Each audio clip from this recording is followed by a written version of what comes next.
welcome to episode 233 of Cinematary. I'm your host, Zach Dennis, and I'm here with... Lydia Creech. Oh, was it me? No, yes, it was. Dylan Moore. Nathan Smith.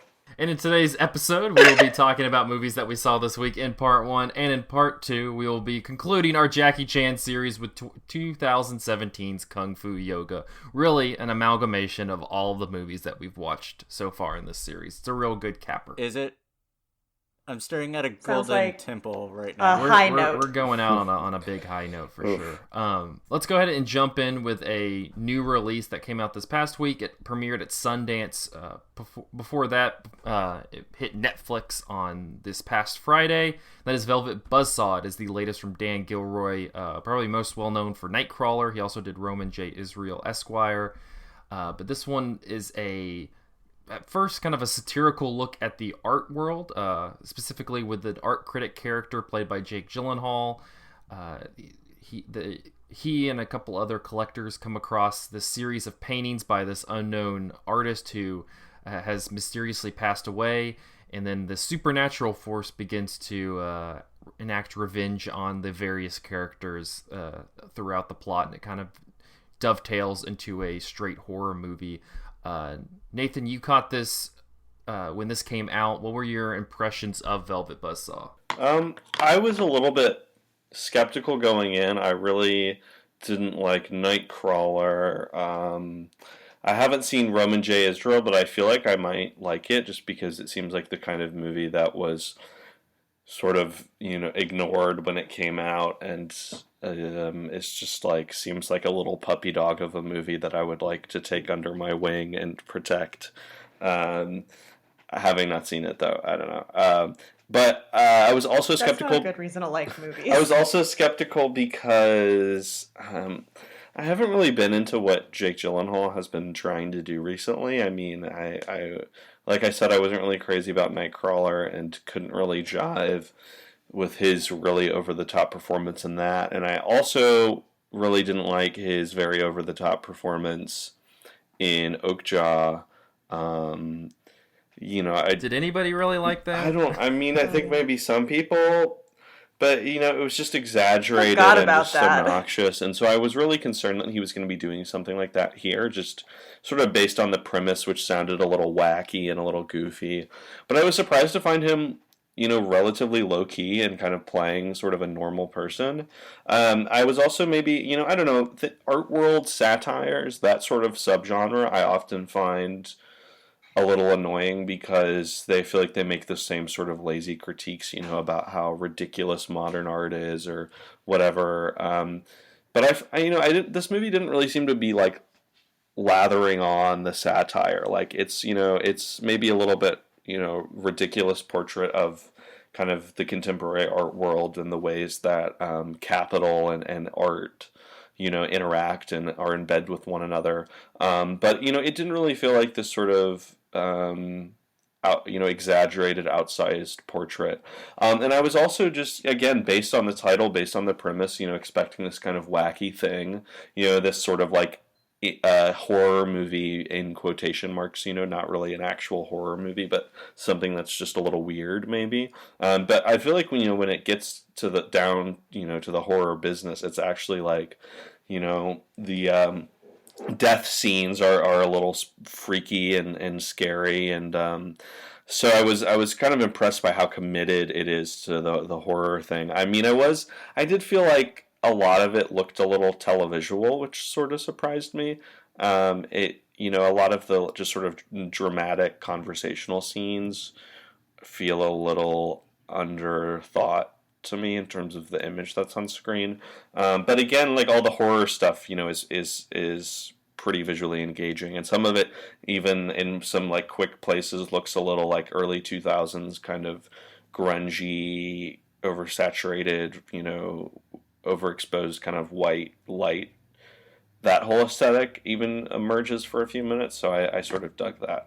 Zach, what did you think of it? I know you were a little like less into it, I think. Yeah, no, I agree completely on the whole art critic critique type thing. Like that just ran its course really, really quickly. Everybody was playing a very specific type that it was just not gelling with me. And I agree. Like the horror movie aspect of it is kind of fun. I know I've seen on various platforms people referring to it as like more like an art house Final Destination movie, because it does get to this point where it just starts taking out the various characters in crazy ways. It's in that respect, it's kind of fun. It takes way too long though to get to that horror part. You have all of this really absolutely. It's just this rambling, messy satire of art and just media and all this. It's just it's trying to make all these points about various subjects, and I don't think it's as astute as it really wants to be. And by the time it doesn't really say anything at all. I feel like no, I don't know what it's saying about like like people who are art collectors or they run museums or art critics are snobbish. Like I feel like that was already like a thing that people assumed. Like I was trying to figure out what it was saying about art in 2019, and it didn't have anything to say, and then it started killing people. So that was where that's where it picks up. And so I guess I don't know. I'm kind of like you. My mileage was varying very quickly because it was just a lot going on. Toni Collette was making a lot of choices. Jake Gyllenhaal was making a lot of choices. I think honestly the funniest through line for me in the entire movie is Natalia Dyer, who most people will recognize from Stranger Things, plays this secretary for like 3 different characters, and it's really funny because every time she becomes a new person's secretary, that person dies and she finds the person dead. And so by the end of the movie, she's like getting in a car leaving because out of everybody in this movie, she is the most emotionally scarred because she keeps switching. She's just a 20-something-year-old who's trying to find a job in LA and get in the business, and all she's running into is this demonic painting. And I felt for her. That was my takeaway from Velvet Buzzsaw. It's on Netflix though now.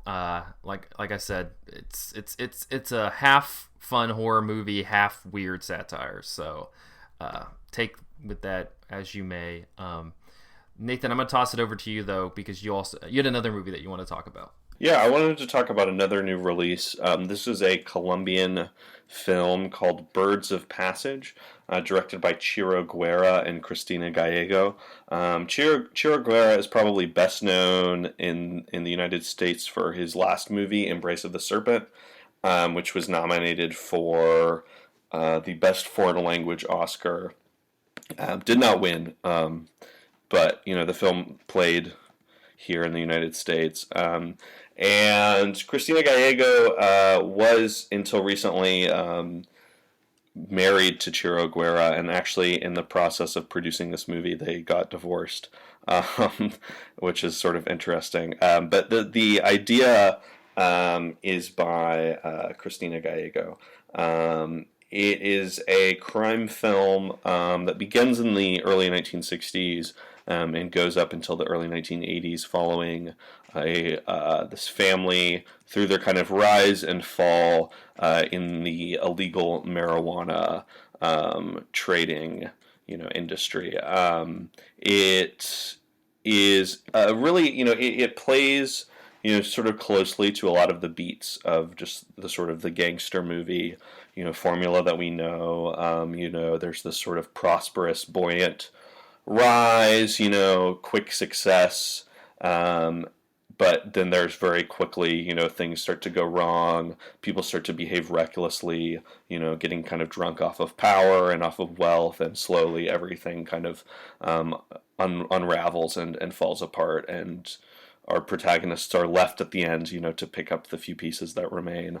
So, it is a sort of very familiar story, but I think what's really interesting about it, and based on just his earlier movies, what seems to be a sort of recurring project for Chiro Guerra, is that this movie is specifically about a Wayu family. The Wayu are an indigenous people who live in Colombia and parts of Venezuela. So this movie is very much about kind of the interactions between indigenous native culture and the forces of capitalism. It is, even more than kind of the crime, the drug trade. It is really about the sort of rituals and practices of this group of indigenous people. It begins in the 1960s. The patriarch of the crime family, Rapaye, begins just trading coffee, trading fruit, but then notices an opportunity when he meets a few members of the American Peace Corps who are really interested in buying marijuana. He sees a business opportunity, makes some contacts, and starts to do huge business. Because he fortunately has a cousin who has a large farm that happens to have marijuana plants on it. So he sees this opportunity and really runs with it. But very quickly, his partner in the business, Moises, turns on him, and he's forced to sort of make a choice that haunts him for the rest of his life. And it's very interesting because unlike everything in The Godfather and all of kind of the classic American gangster films, are really sort of informed by Italian American identity, and they talk about these sort of historical practices that are kind of passed down through generations. But this is a world that's even kind of more governed by tradition. All the messages between different leaders in the clan, they have to send these special messengers to communicate with one another. They really have to kind of follow the traditions of the Wayuu people. They're following these kind of strict religious dogmatic practices, and that informs their business. So really, I think the movie is even more. I think the sort of genre hook is kind of supposed to get you in the door, and is maybe supposed to make this it's sort of not tricking you necessarily, but it's sort of you think it's just sort of a gangster film, but it really reveals itself to be something much more, a document of a culture that is at risk of dying out, at risk of being forgotten, and this is sort of in its own unique way kind of trying to document culture, as it's trying to survive and as it's trying to continue. So at the end of the film is really heartbreaking, and basically, not to spoil it, but you realize that the traditions and kind of the all the things that allowed this people to survive in a kind of hostile environment, in the desert and in the jungle, that all of this cultural knowledge that had been passed down over centuries has now been forgotten because of the kind of corrosive, corruptive forces of business and of capitalism. So now, that kind of the empire has been lost and that the wealth has gone away. The culture has eroded too, and so the generation that's sort of left in the rubble has to start over completely, and has to learn things, relearn things that have been forgotten. So it's a really devastating movie, and I think really compelling, like very visually bold, very colorful movie. You just have these like long sequences of ceremonies and of rituals and of dances. So it's a really beautiful film, and it's going to be opening in New York, I know, next week at Film Forum, and will be slowly rolling throughout the country in the months to follow. It was the Colombian entry for the best foreign language film at this year's Oscars, but didn't get nominated. It did make the short list, but I do think it's one of the best foreign language films I've seen in a little bit. So I definitely think that if it's in your area, you should check it out, because it's a really, really valuable film, and a really well-made one too. So very cool. So I guess something to look forward to in the coming months. Yeah, absolutely. All right, Lydia, you're here to talk about not a specific movie, but just Elaine May. That's what's written down for you. So take it over. Okay, what actually got me on this kick is the Criterion Channel just kind of sort of launched. They're launching April 8th, but they're rolling out like a movie of the week. And the first movie they did was Elaine May's Mikey and Nicky, and I think that's also getting a Criterion release, or has one now available to buy. And so while I was at it, I also went and got just the rest of her filmography, because it's only 5 films now, but 4 films. And then her career got ruined for bad reasons. And I don't know the best way. We did a new leaf actually here on the podcast for our Young Critics Old Movies series last summer, 2 summers ago. Yeah. And 2 years ago. 2 years, wow. And I think she's a really funny director, or she's got a really funny sensibility. I don't know the best way to structure this talk just in general. Why don't you start with just go through them one. Start with one at a time, with Mikey and Nicky. Okay. I think people are really excited about Mikey and Nicky because it's Peter Falk and John Cassavetes, and it's American New Wave, like really paranoid gangstery film. John Cassavetes plays like a low-level bookie, criminal, whatever, and he fucked up big time, and he's afraid the mob boss is going to kill him, and so he holds up in a hotel room and has a panic attack and calls his childhood best friend, played by Peter Falk, to like come get him and just help him make it through the night. But you find out like really early on in the film that Peter Falk's actually working with the mob boss, and he's hired this hitman who's like trying to follow them around as they run around town at midnight because John Cassavetes is freaking the fuck out, and the hitman's Ned Beatty, and he's fucking tired and doesn't like it. It's like, I'm not gonna get paid for this, and I can't find any parking. Why won't he stay in one place? Yep. Certainly is. But the Peter Falk and John Cassavetes have really good chemistry together. I mean, they fight, and you kind of get the sense that they used to be like childhood best friends, and then they grew apart a little bit. Because the Mickey character, is that John Cassavetes? I can't do it with the names that are too similar. Mickey is the Falk character, and Nicky is... Did you just say Nicky twice? No, Nicky and Nike. Mikey with an M is Peter Falk, and Nicky with an N is John Cassavetes. Okay, Nicky with an N is...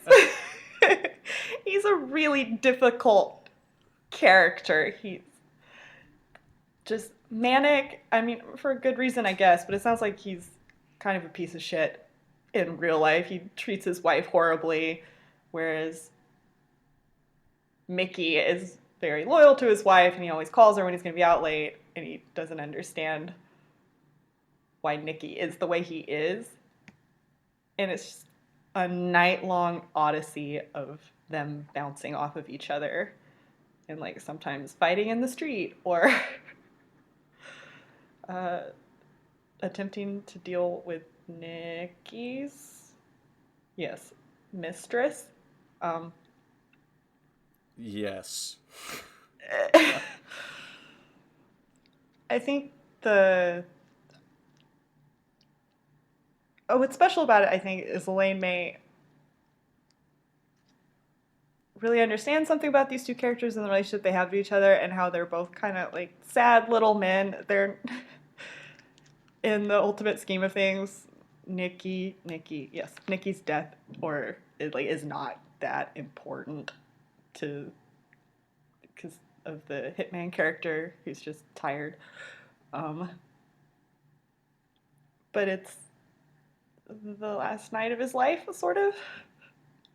Yeah. And he knows it, Yeah, and I mean, it's... Yeah. his best friend knows it, and the reason it's his last night of his life is because of his best friend, and so it's like this terrible, terrible act of betrayal. Right. I mean, the movie is very actively about trust between them, and and like Mickey, the Falk character, just wrangling him to the end, and Nicky just constantly like pecking at him to see if he can actually trust him throughout the whole movie, because Falk acts sketchy throughout, like trying to take phone calls that just don't make sense. Like, oh, I was worried about my wife, so I gave her a call, but I didn't until just right now. So he was actually waiting to talk. And like, why don't we stay Ned in Beatty. one place, please? Right. Stop moving. Like, why so do you yeah, have to go here? Right. Nicky's just trying to move around, avoid people, and maybe get out of town, but it seems like that is the last thing that's going to happen. And so, right, it ends Yeah. with do you want to spoil it? It's up to you. How I don't know. You can kind of tell where it's going, but I won't spoil the specifics, I guess. It's yeah. very devastating and very sad. But especially considering how, like, I think the very first scene when Peter Falk shows up at the hotel room and is just like trying to coax him down a little bit, and he's actually very tender and sweet with him. Like, oh no, I'll go get you some cream relief. You've got an ulcer. You've got to drink dairy. Here's some jerkins.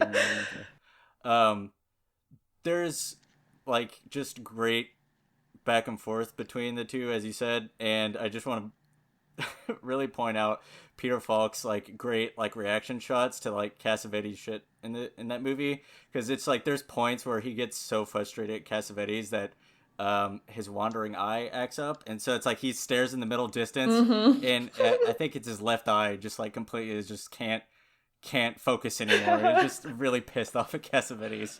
And it's the performances definitely make this movie. And Emmett Walsh, that character actor, ends up getting his ass kicked by Cassavetes as the bus driver. Yeah. Oh boy. So she let them improvise with each other. I think this production was a little bit troubled, which is why there was like 10 years between this film and then Ishtar.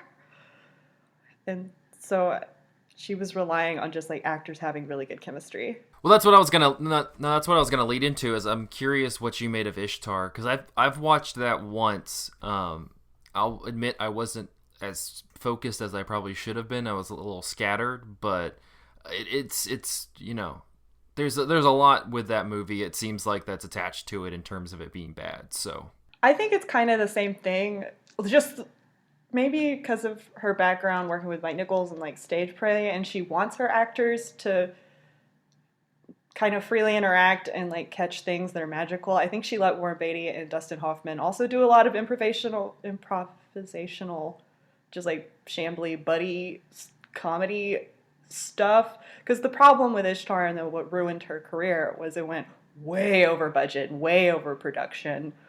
And I definitely don't think she deserves that reputation. I mean, the finished product is not bad. I thought it was really funny, actually.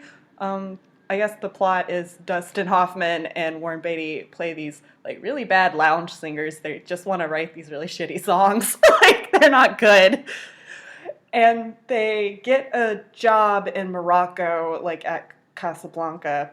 And then while they're there, they get caught up in like communist and CIA revolutionary stuff, but they're dumb. They're real dumb. And like, they don't know what's going on. And they get in the middle of an arms deal, and it's like a whole, oh my god. And Beatty like gets some code talk mixed up, and they buy a blind camel and then just walk around in the desert. Like, it's really shambly. I don't know if it would be funny if you're not in the mood, because it takes them actually quite a long time to get to Morocco. The first 40 minutes of the film is like just them being bad at lounge singing, and that could go. But once they actually get to Ishtar, I thought it was really... I mean, there's like a whole flashback sequence about how they became friends, right? Yeah. So, it takes a minute for the spy genre to kick in or whatever. It's not really spying. No. Stumbling. Stumbling. Yeah, and was it Isabelle Adjani plays the Femme revolutionary. fatale. Yeah, revolutionary, sure. Yes, okay. But And they mistake her for a man like twice, and I don't understand this joke that's happening. so it's all the clothes she has on. It's very confusing. Because they're stupid, I guess. Because no, they're but I don't know. What do you make of the dual man dynamic in both of the movies? I mean, it's you kind of have a similar goofy friendship pairing with both movies, and I guess it's interesting that Elaine May, out of the movies that she made, she kind of has that very specific male character. I mean, even going to Walter Matthau and A New Leaf, you just kind of have these goofy men she follows around. They're kind of like sad men a little bit, all of them, and the main guy character. This is the worst character she ever made up was the kid in Heartbreak Kid. But just like these sad dudes who might suck a little bit, but I think somehow she, as the director and writer, still has a lot of empathy for them, or thinks there's something interesting and worth exploring about their lives. And I think the dual friend character in Mikey and Nicky, she kind of pulls back the curtain on that and is like, man, friendship is hard for guys. I know y'all have all talked about that before. We don't need to bring up that again. And then Warren Beatty and Dustin Hoffman, it's not nearly as sad. They don't ever have like any epiphany. They just want out of their deal with the CIA is like their own live record album. God damn it. And they got it. It's true. And they got it. Happy ending. Yeah. So Mickey and Nicky has like some kind of inverse relationship. Yeah. Very sad and then very silly. So I think it's really sad that she didn't get another chance after that, because Ishtar's like not bad. Yeah, I mean, we're gonna talk about a truly bad movie later. So. Oh boy. There we go. Okay. Well, you have Mickey and Nicky is on. It's in the Criterion Collection right now. It'll probably be on the Criterion channel whenever that launches. Ishtar, I don't think is streaming anywhere, but you can find it at the library. It from the library, yeah. And I know Heartbreak Kid is the hardest of all to find, but that one made me sad, so don't watch it. There is a rough rip of it on YouTube that is acceptable, but yeah, pretty rough. So it's a bleak movie. Acceptable to me because Or you can just watch the Farley Brothers remake. That's comparable. You're right. Really get into the moment and watch the Farrelly Brothers. Yeah. All right. We're going to take a short break. We will be back talking Kung Fu Yoga after this.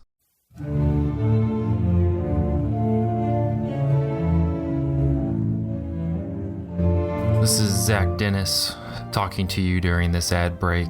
Just imagine me in like a armchair, velvet robe with a snifter. I think that's what it's called, a snifter of bourbon or brandy, and I'm doing a little shaky thing. And I'm talking to you here about what we're doing at Cinematary, because I guess, according to this description, it's a very sophisticated, very high-class organization. And it has its moments, you know. I think we may have a jackass episode every once in a while, but we also hit the finer arts, as they say. But there's a lot of stuff happening on Cinematary that we hope you can support. We've tried to take your money multiple times. We're, I guess, very bad at it. I feel no richer than I was at the beginning of this, so we'll go ahead and let that pass. You know, it's fine. We'll move on from that, and let's just focus on what we have on the website. There's a lot of great stuff, video essays, reviews, etc. List, all that good stuff is at cinematary.com. But also, if you're a fan, a rating and a review is always helpful. I know all the podcasts say that, but listen to the guy who's in an armchair with a velvet robe and a snifter of brandy as he asks you kindly to rate and review the podcast on Apple, iTunes, Spotify, all the good stuff. We're doing a lot of hard work is out there from these people who are working on Cinematary, and that's a nice reward for it. So if you're enjoying the show, please rate, subscribe, all that good stuff. But I've talked too long, and I know we have a very nuanced high-class discussion. So I'm gonna take a sip of my brandy, and on with the show.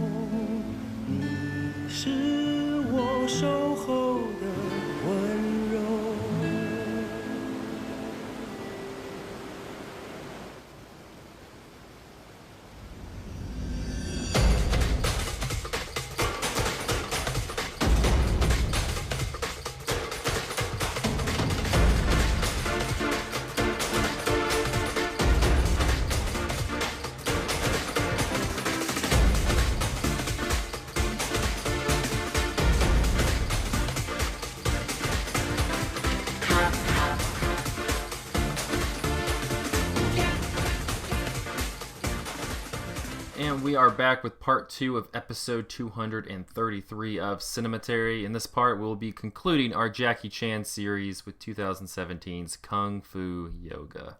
Because starting back in the 70s and 80s, as he was making films in Hong Kong and revolutionizing the martial arts film, he was like, I want to make a film that takes place in both China and India and Dubai that features not just kung fu, don't forget it, but yoga, and also has me playing a guy named Professor Jack Chan.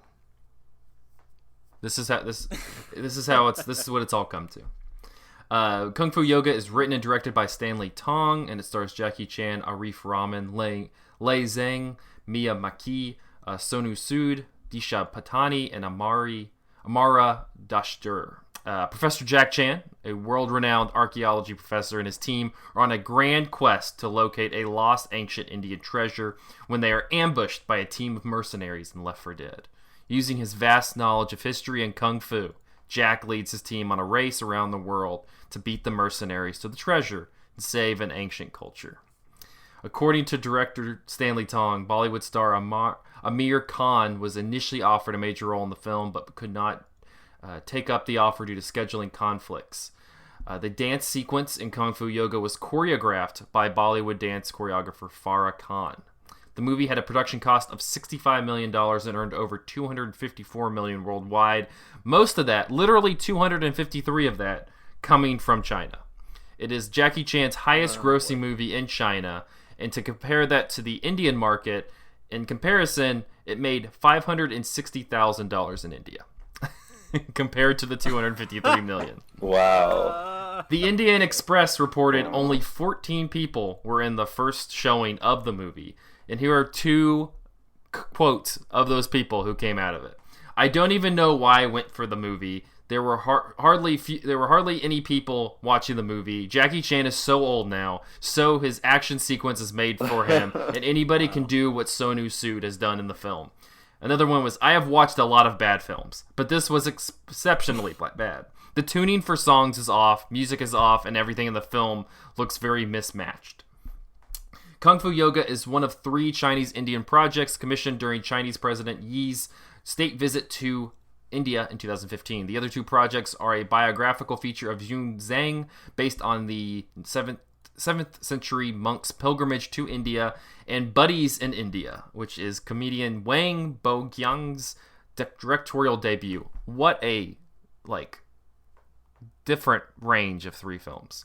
The biography is the official pick for foreign language film at the 89th Academy Awards for China, but it was not nominated. The film critic in India, Rajiv Masand, said, "From fire eaters and exotic magicians who perform rope tricks to multiple cameos by snakes and modern-day princesses, the film shamelessly panders to all manner of stereotypes." The Times of India said, "The movie begins so abruptly that you feel like you've started watching episode number 3 of a show by mistake. Director Stanley Tong unloads a ton of information on you in the first 10 minutes, leaving you half confused and already half disinterested. There's some elementary level kung fu and absolutely no yoga, but how else would India be represented in the title? The English dubbing makes for awkward viewing, and many lines seem to be lost in translation. There is altogether too much CGI, and to top it all, the movie sticks to a Western view of India. Elephants, princesses clad in jewels, temples, snake charmers. It also has a strong Raiders of the Lost Ark meets Temple of Doom vibe." The New York Times said, "Despite its subtext about the economic rivalry between China and India, the film, written and directed by Mr. Chan's frequent collaborator Stanley Tong, mostly affords Mr. Chan the opportunity to mug, share a car chase scene with a lion, seemingly with a digital assist, and thwart assailants in a pallid variation on his acrobatics of old. A lively closing dance sequence after an earnest, underwhelming climax pays affectionate tribute to Bollywood production numbers, but you won't find Mr. Chan's customary bloopers over the closing credits. For Mr. Chan, the era for elaborate body stunts, be they botched or successfully executed, seems to have ended." And then I really like this because they were really hard on it. It wasn't Roger Ebert, but RogerEbert.com, Simon Abrams, the reviewer, said, "I can't tell a lie.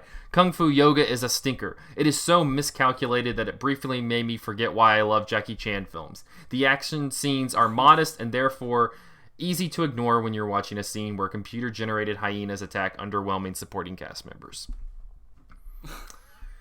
On that note, let's dig into Kung Fu Yoga.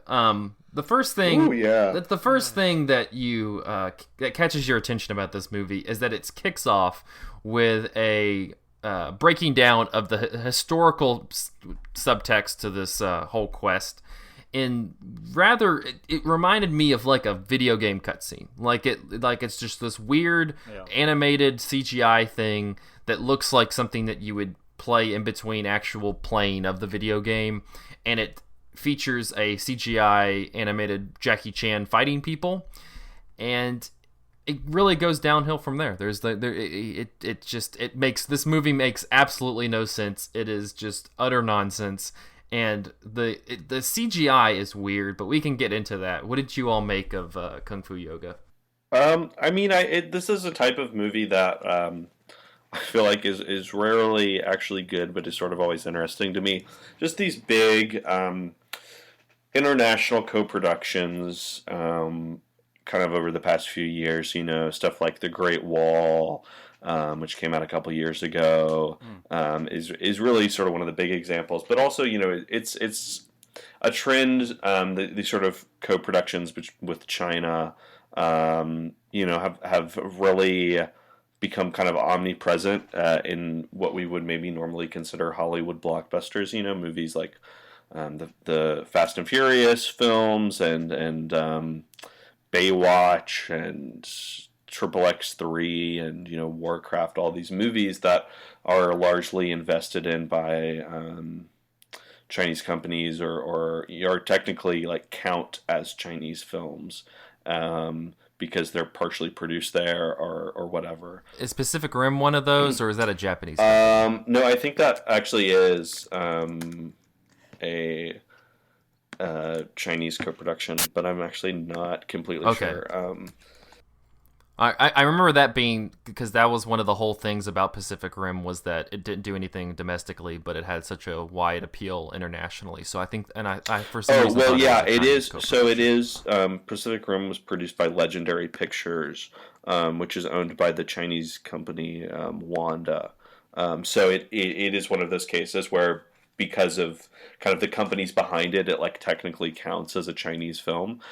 Just because the Chinese government is really strict about quotas on foreign films. They only allow a set number of non-Chinese productions to screen in Chinese theaters every year. So one way around that is for Chinese companies to, produce or distribute or work on in some capacity, on these big, air quotes, American movies.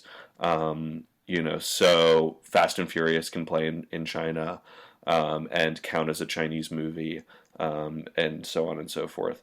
Kung Fu Yoga is a different case because it's a Chinese Indian co-production, which is really interesting. Just because India, obviously Bollywood cinema, but the other Indian cinemas as well, are so omnipresent, kind of in every. These films do play in the United States, but it's such a dominant cinema, like everywhere else, out, in the world, in Latin America and in Africa, throughout East and Southeast Asia. These Bollywood films play everywhere, but do not get covered in American press, even though they play here. To the diasporic community, they are just not on the radar of like American cinephiles, really, for the most part, which is a problem. That I have seen very few Bollywood movies and very few Indian movies, and that's a blind spot that I know I really need to work on myself. But it's just sort of interesting, to see these two kind of huge cinemas. Bollywood has been around forever, but obviously the kind of like the Chinese cinema on this huge commercial scale is kind of a newer thing. It's interesting to see how they work together, and I feel like a lot of the big international co-productions that are, this was a huge hit, but was not well received in India, as you pointed out, Zach. It's interesting to see the ones that seem a little less successful, at least in one country, are these ones that really try to emphasize these themes of like national cooperation, like Zhang Yimou's The Great Wall, with Matt Damon and Andy Lau, really kind of tried to emphasize this like national relationship, and it was this very kind of almost propagandistic, nationalistic movie, which this sort of is as well. Like, there's that awkward moment when Jack first meets Ashmita, and she's like trying to convince him to work with her, and she's like, "Oh, this project will qualify under the one road, one belt policy," which is the Chinese government's like new sort of global initiative to basically construct a new Silk Road. They're pouring a lot of money into infrastructure projects like all over the world, and so it's weird because. But so you get that like condescending replies like, "Oh, I'm very surprised by your knowledge of and political awareness." You're like, oh, yeah, and it's just this like awkward moment, and I like this movie was not. Produced by China Film Group, which is the Chinese government state-run distributor. But it is this like almost weird sort of like it feels like briefly kind of propaganda, because it's like pointing out the sort of value in the richer national cultural value in the dumb inanity of this movie. It's saying we're China and India, global superpowers working together.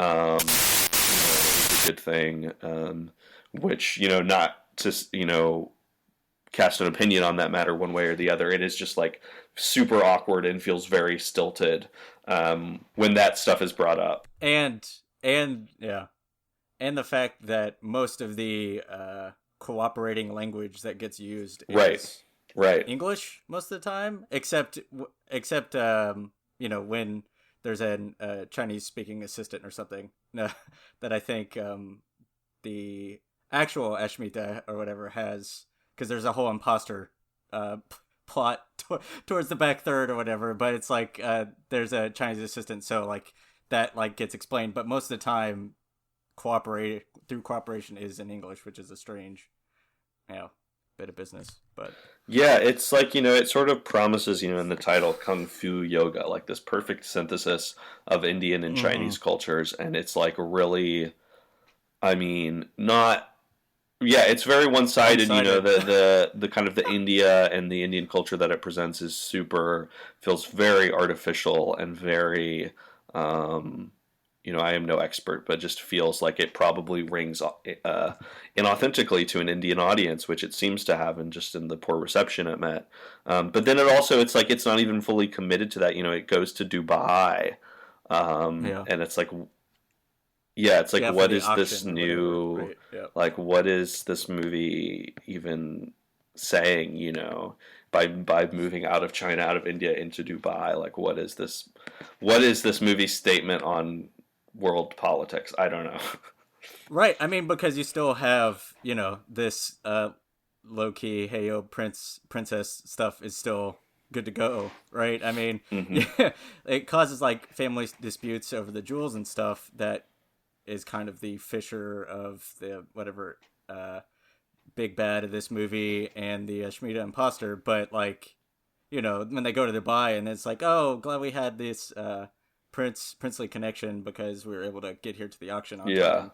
Yada yada. So it's strange international glamour that's being you know, it's sort of like, I feel like depicts Dubai as this like new kind of port, where just like enormous sums of money are exchanged at whim, between these kind of like global powers, and it's just this like, I don't know. I don't know why I'm like reading so much in the Kung Fu Yoga, but I don't know, it almost feels like the sort of like the border in Touch of Evil. Like Dubai is just this like this like liminal space, you know, where the business is done between these two nations, between these two cultures and two industries. I don't know.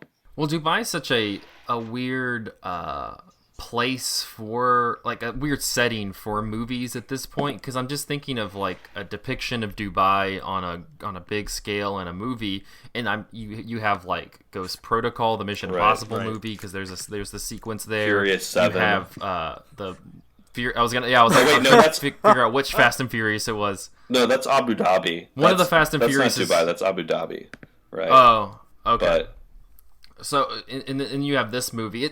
Saudi Arabia, I guess, as a whole, it's weirdly depicted. It really doesn't have any sort of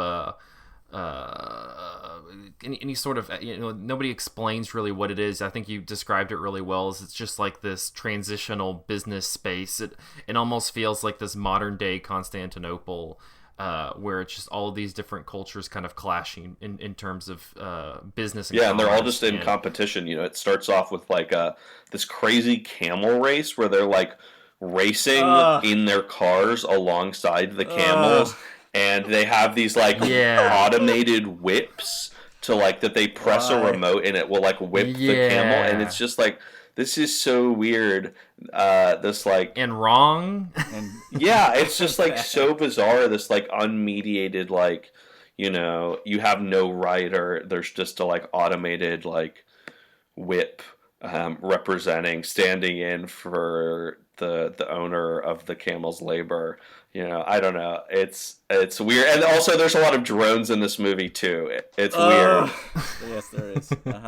Yeah, like they need to have like a Fellini-esque film in Saudi Arabia. Like, it just seems like all of this excess spewing through. I'm glad you brought up the drones, because there's this deep emphasis in not just like drones, but technology and modern technology that this has. They really emphasize the usefulness of modern technology a lot. I mean, at one point, I think Jackie Chan literally says, "Modern technology is so great, isn't it?" And it's just, it's weird. It weirdly fits into the propaganda angle we were talking about before, but at the same, it's like this weird look at how innovative this technology is. I don't know if that's for China or if that's just for yay technology. I feel like it's more look at the innovation that China is doing on the technology. Well, it's very funny. A sort of staple of Hong Kong cinema, Eric Tsang, who's maybe most familiar to American audiences in the for his part in the Infernal Affairs movies. Jackie Chan like calls him up and is like, "Hey, I need you to like use your crazy fancy schmancy new ice drill to like drill down for these artifacts." And Eric Tsang is just like, "Yeah, great, sure. I've been wanting to try it out. I'll see you in 3 days." And then he shows up and they drill a hole in the ice, and it just feels like for every problem, for the most part in this movie, there is just some gadget to resolve it. But it's very weird because it doesn't feel like, sort of a classic James Bond movie where the gadget feels really ridiculous and there's not any like attempt to make it seem realistic. This is like, I feel like all the technology in this movie for the most part is like trying to sell itself as like the latest in innovation, or like, to sell itself as something kind of believable and realistic, which then is very jarring because all the CGI is so Yeah. artificial and kind of easy to see through, and everything else in it is so ridiculous. It's like weird that it has this emphasis on sort of verisimilitude almost in terms of the gadgets and gizmos. In that specific case about the drill, I mean, you get that weird thing when he's calling that he's just like standing in front of a CG oil derrick Yeah. platform in the middle of the ocean. It's like, oh, do you want to drill for oil? It's like, no, just ice this time. We just got a thing, and he just flies them out to do it. It's like, oh, that's cool. Glad you have these connections. And right, just the general rah for modern technology, where you get all the drones that are super helpful, and that fish camera that leads them to the cavern. Yeah. Right. And it's, I think you're right, Nathan, that it comes to like this weird place to where when you have all this CGI animals bouncing around that kind of like towards the end become like most of the antagonisms in the movie, I would say, like the hyena and even the lion, even though apparently the lion we find out is tamed or whatever at the end. His name is Little Who, Jackie. Little Jackie?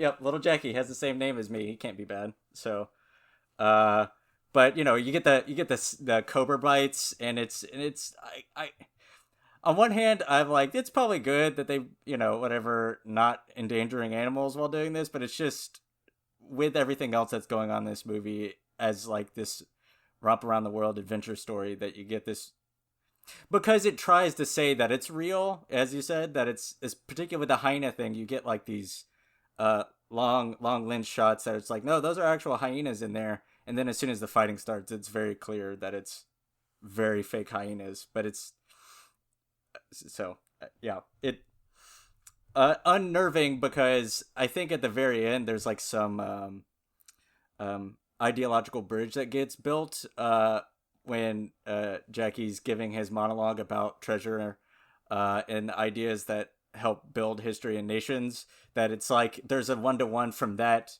to the technology that they use, that is a full clean line of civilization and technology that got them there. But yet it kind of, as that one reviewer says, I think it's being nice about it, but this kind of earnest attempt to say that it's a world technology, even though we're the ones who did it. So it does sort of feel like, I think one of the criticisms of a lot of the kind of the mainstream, like hegemonic Chinese kind of blockbusters that have been coming out recently, I think a lot of the criticism has been that it's sort of often kind of advancing this almost colonialist agenda, where China is the sort of savior to the rest of the world in the way that America has often depicted itself. Like, I'm thinking of like Wolf Warrior 2, which is like now, in the top 50 highest grossing movies of all time, and is like the biggest Chinese movie ever, where China like intervenes in Africa and like saves the day in Africa because all the Westerners have fled and are nowhere to be found. And this movie feels like it's sort of saying like, oh, India kind of brought Buddhism to China, so this is like returning the favor. Like we're gonna kind of save the day now to pay you back. And it just feels a little like, it just feels a little condescending almost. Right. I mean, because was it who's the actor who plays the big bad in this movie? Dashtor. That's Kira. Who is it? Is Sonu Sood. Thank you. Okay, that he is on a family mission more or less, but like he tells when Jackie's like lecturing about the importance of history or whatever, that he's like, Buddhism left India like years ago, and it's kind of out of fashion now. And so it's like they're putting it all in all of these, modern, like, I don't know, individualist, alienating things on this bad guy's shoulders.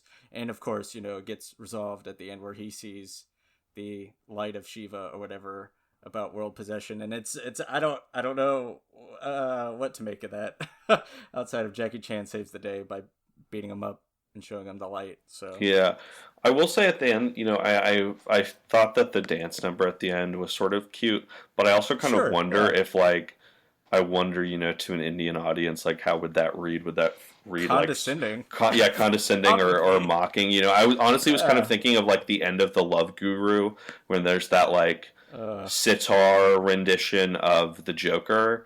I was honestly sort of thinking about that a little bit, and I was yeah. like, this must feel like very Well, um, it's. I condescending. forgot about that movie, but now you've put it I back mean, in my if. consciousness. So Uh, thanks. I'm so sorry. I'm very sorry, but I mean, somebody if has to nothing remember else, The Love Guru. yeah, it's true. I mean, if nothing else, it's just because this kind of dance number happens once, and at the very end is some weird like congratulatory thing, which is fine, but it's like not like I don't not foreshadowed well, or there's not. It's just the one. It's not like integrated into the rest of the movie. It's just like, oh right, we're kind of doing a kung fu yoga thing, whatever that means, and so we Yeah, have so to we have need to this. do the Bollywood number. Like we have to Uh-huh. do it. Right, and I don't know, but it's like, yeah, initiated by the star of the movie, Jackie Chan, and it's just, it's yeah. After everybody who lives in that area around that temple comes in, is like, oh, look at all the possessions and treasures we regained back thanks to Jackie Chan and his team's discovery, and that's yeah. So a weird celebratory vibe going on in there. I think one of the things that this movie sort of carries with it, which I think is Mm-hmm. something that is kind of just a general trend that a lot of people maybe say about sort of Chinese cinema right now. But you have all this talent that was born in the Hong Kong cinema, and the Hong Kong cinema has obviously faded now. And it's just there's just a lot of great talent that has just sort of gotten bogged down in these like huge special effects movies that are often not very good. And it's just like I feel like most of Jackie Chan's career now over the last 10 years has been these sort of huge co-productions that aren't very Yeah. good, like the movie Dragon Blade with Adrian Brody and John Cusack, the movie Skip Trace with Johnny Knoxville, directed by Rennie Harlan. Was the Karate Kid remake a co-production? Because it's set pretty heavily in China. Let's look. Yes, yeah, it was. That movie, and like, he's voiced in the Kung Fu Panda movies. And I found it very interesting, the like narrative around that movie, The Foreigner, that came out Right. 2 years Yep. ago now. Just because the narrative was like, oh, Jackie Chan has been away, but now he's back. Which, I mean, is like, in some sense, kind of true, just because he hadn't really like had his face in a big American movie in a while, but he had been in stuff consistently. And it's just he just really sort of seems to have these kind of different versions of himself, and has just been sort of coasting in these big movies now. And I know he's old and his body is tired, but it is sad to see him just like stuck in movies like this that I'm sure pay him super super well. I'd hope so. But they're just a there's- little like not don't quite live up to what we know he can do. Yeah, to pull that thread that this tension of old Hong Kong style like fight choreography having to now like deal with CGI spectacle, that I mean that's like a very surface tension that gets brought up in Jackie Chan My Stunts, this like documentary he produced and directed himself about his own work and his team that he built to like do these movies and do all that fight choreography, where it's like at the end he's like, well, maybe I will try to do CGI movies with CGI and it'll work out okay, but right now I will punch my my CGI self and it'll break in a million pieces, but maybe I'll figure it out in the future. And it's just like, because we ended out on this movie, it is such a strange feeling then. What is that, like almost 20 years later at this point, to where it's like, oh, he probably, in terms of where he's at, I don't know, he might be making a lot of money, but it seemed like he wanted to keep this level of like low budget practicality in his movies, that it probably is not going to at least be the case with these adventure romps that are very CGI focused. You know, seeing him in the dance scene at the end, I'm just like, I want Jackie Chan just to a musical now. You know. Yeah. Hey, man. Look. I mean, like he is a singer. You know, he is a right. An operatically trained vocalist, cantopop star. Look, he has like as a like an aging star or whatever. He has in him like a lamentation movie. Yeah. That's, a high opera thing. Yeah, for sure. I'd watch it. I was just gonna say, as we kind of come to a close on the Jackie Chan series, and we've been kind of talking about it a little bit to an extent, but I just kind of want to add to the point, Nathan, that you were making, because we talked about it.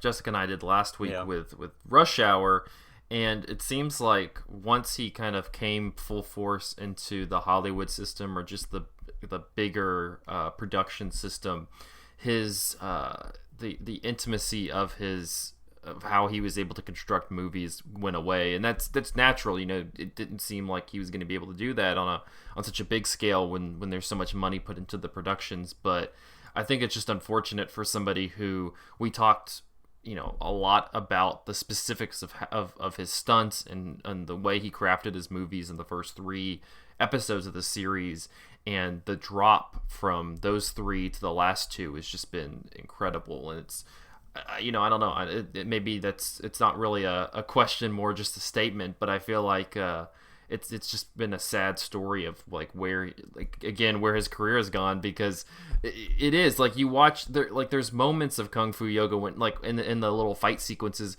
he's not able to do what he was doing in the early Hong Kong movies, but like you can still tell that like Jackie Chan is impressive. I mean, he's still older and is doing this, like it's incredible. And I don't know, it's kind of a bummer that he's, you know, especially in this age now, like he missed the boat of like Amazon and Netflix and Hulu just throwing money at people, where he probably could have kind of recharged and reignited his Hong Kong movies. But I mean, he's too old now. He wouldn't be able to do it probably the way he wants to. Yeah, I mean, you get at least talking about his persona, you get, as you say, like a hint of that in this one, like the when his guest shows up at the university and at Jack Chan's apartment, and he whips out the training dummy, and it's like, you know, you get that like last glimpse of it, and some of those what was it, showing the young guy, Mr. Jones, how to that he should have kept up with his kung fu practice, that there's, and so, you know, even if he's old, he ends up kicking his ass, that there's like, you know, that glimmer in there or whatever, that they're still trying to like, and he's still trying to keep with his persona. But I think you're right, Zach, that it just didn't hit at the right time anymore, or just, you know, missed opportunity. So unless he has people he's whatever trying to mentor or whatever to what he's doing now, I'm not sure what that'll look like, at least for him specifically. I don't know. It's just so unfortunate, because you figure if he was making if the time he was making the Rush Hour movies was right now, like I feel like Netflix would be like, oh, Jackie Chan, here's a bunch of money, go make pretty much one of your Hong Kong movies, but for Netflix. And I don't know, it like that he just kind of missed that period, and so now I guess he probably could do something. But I mean, I feel like the whole art of the Jackie Chan production was having Jackie Chan as the figure in the middle of it. And to your notes at the beginning, like doing those daring stunts that like he knows is super dangerous and risky, but it's like he will do them anyway for your entertainment. But I don't know. God knows what the insurance policy on set for him is at this point. That they probably just like, no, you can't. I mean, you could you could do the choreography and you can fight, but you probably shouldn't jump off buildings, probably. So, yep. Sad state of affairs. It feels like he has these sort of, two modes now of like the movies that try to sort of rely on the classic charming Jackie Chan persona, and then you have the stuff like The Foreigner or like Police Story 2013, which tried to do this really affected, dramatic, grizzled old man thing, which I don't, not to say that he doesn't have dramatic abilities, because he definitely does, but I just don't really feel like I really like him in that mode, and I just don't really feel like it's where his strengths totally are. And so I almost feel like he maybe needs to, I don't know, like step away from something that from films that are so action oriented, and maybe just turn his kind of attention to stuff that's just sort of more broadly comedy, not to say not physical comedy, because I think it still would be very physical, but I feel like if he maybe just focused on like making funny movies and not action spectacles so much, like I think that could suit him in his older age. Because I don't really, he's still, like we've said, he still has some chops, but it's just like, it just pales in comparison, and so it's just like hangs in the shadow. If he didn't have all of these like insane movies before this period, it would be something else. We wouldn't have something to compare it to, but it just looks a little pale. And I also want to say really quick, because just some interesting research I was doing. I was looking at the filmography of Stanley Tong, who did Rumble in the Bronx, one of Jackie's really, first big success in America. He also did Police Story 3 and 4. I really don't feel like he's the best director. Rumble in the Bronx, like of the big Jackie Chan movies, is I feel like a lesser one for me, just because I think that Sammo Hung and Jackie himself even have a lot more of a voice as filmmakers, and it's just really Jackie doing kind of the heavy lifting with that movie, I feel like. But I found out that he did his only English language film is a live action Mr. Magoo movie with Leslie Nielsen. It was a huge flop, but I'm absolutely going to watch it sometime. Also, he did a movie in Hong Kong called China Strike Force, but it has Coolio in it. That's interesting, and I am perhaps going to check out those films now. Just like God, it makes me sad that I feel like I'm leading us into another sad note. But it might be just, again, like an age thing, but so much of his earlier persona was him being like a bit of a potentially carefree underdog character, right? Which works well with the action comedy, and for him to like mean mug the camera a lot. And that kind of goes away, or that kind of changes form even in the Rush Hour movies, where there's like, him getting older and him playing more of a dressed down detective, even more so than his Police Story character, that there's like more verbal comedy, but even like all of the action set pieces are made to look like they hurt in a different older person way, as opposed to him just taking all this ridiculous physical abuse.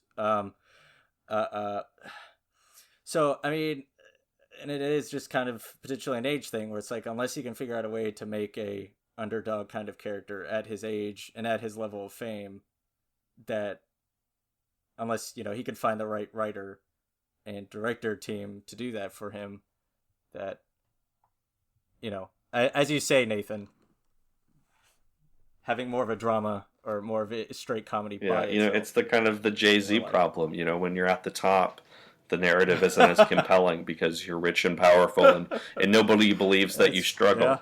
I will also say, though, I think a lot of it does kind of have to do with, I don't know, just the sort of the sad story of Hong Kong cinema over the last 20 years as it was sort of absorbed into the mainland Chinese film industry. Because before then, Hong Kong wasn't really necessarily competing with the United States. It was just sort of like filling its own theaters and then fulfilling an export market abroad, but wasn't necessarily like in direct competition with Hollywood. And now, that the Chinese film market has exploded and you have all these theaters being built, there is so much pressure, I think, to make these sort of big special effects spectacles to compete with Hollywood, to sort of replace Hollywood almost in kind of a way. And but just most of those movies just aren't very good, and they're not very compelling, and they waste kind of the talents of a lot of really talented people. Like, Choi Hark's recent movies, I think, are not bad necessarily, but they're just like don't quite have the spark that his earlier stuff does. And the same thing with Jackie Chan. Like there's an intimacy, a scrappiness, a kind of smaller scale to the Hong Kong work, even if the stunts are crazy and on another level. It's just like a smaller scope and it's more reined in, even if it's still very wild and audacious. And this is just like huge budget, crazy, big special effects, and it just feels a little hollow. It feels like, it feels a little like Uncanny Valley almost, because it's trying to sort of mimic the tropes and the look of like American blockbusters and fill that market.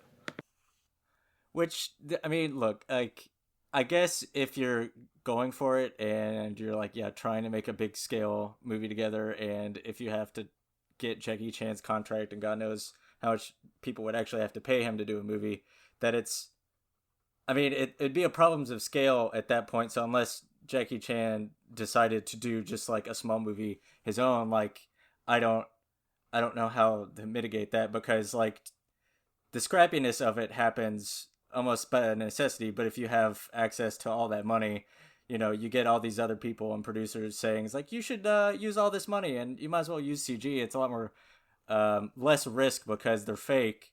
But it's amazing to me that, it's very expensive to do that, to do all that CGI. So it's a weird pros con. He just needs to get the right co-production, and that means Jackie Chan starring in a Fast and Furious movie. I mean, I'm very surprised that they have not gone to like Hong Kong or Macau yet. Like that just seems like a matter of time,